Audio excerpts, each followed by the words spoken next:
je l'appelle encore l'effet Le Pen, parce que par hasard, je suis tombé sur un de mes recueils d'articles, événements, psychopathologie du quotidien, où il y a 24 ans exactement, je dénonçais l'effet Le Pen, c'est-à-dire pas Le Pen lui-même, ça va de soi, je ne vais pas le dénoncer, mais le couple pervers constitué par Le Pen et les médias, qui élaborent comme ça Le Pen comme le symbole du mal.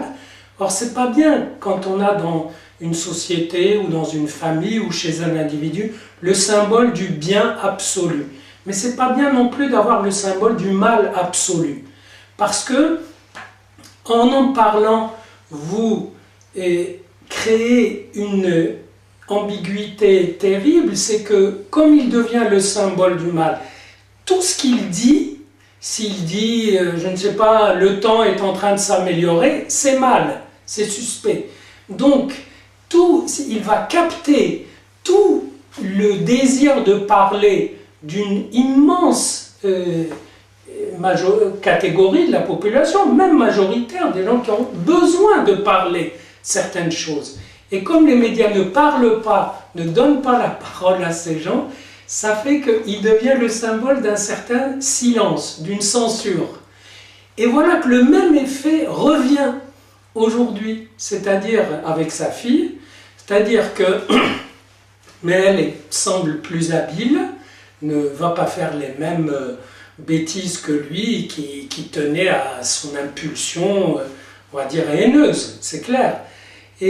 Mais elle va devenir le symbole de tout un tas de problèmes que le consensus ne veut pas évoquer, qui sont des problèmes de convivialité, pas des problèmes de diversité, de multiculturalisme ou de tous les mots hypocrites qu'on a cherché pour faire avaler aux gens qu'il y avait plusieurs cultures et qu'il fallait tenter de parler des frontières et des chocs et des difficultés du convivial.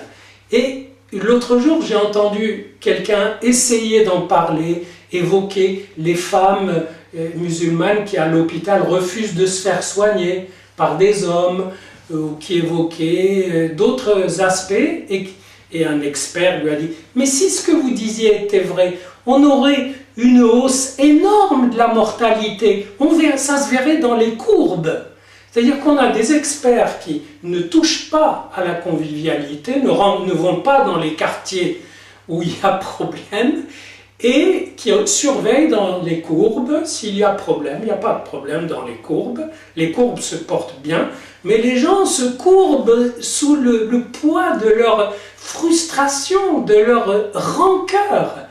Et cette dame va sûrement écumer, capitaliser ce symbole, encore une fois, d'un couple pervers, le couple des médias qui ne reconnaissent comme événement que l'événement qu'ils créent. Ils ont créé l'événement Le Pen, ils s'en sont servis pendant 30 ans. Et là, cet événement leur échappe, revient par la transmission chez la fille. Ce qui veut dire que le problème, lui, va continuer par ailleurs. Mais il y a une espèce d'auto-référence médiatique, dont je reparlerai autrement, qui fait que le narcissisme des médias consiste à poser comme évidente que si Le Pen est considéré comme désigné comme le mal, les gens vont se la fermer. Parce que si ce qu'ils disent peut être étiqueté proche de Le Pen, ils vont se taire. Ça veut dire que par en dessous, il y a une peur énorme des médias et du consensus d'exprimer leur racisme.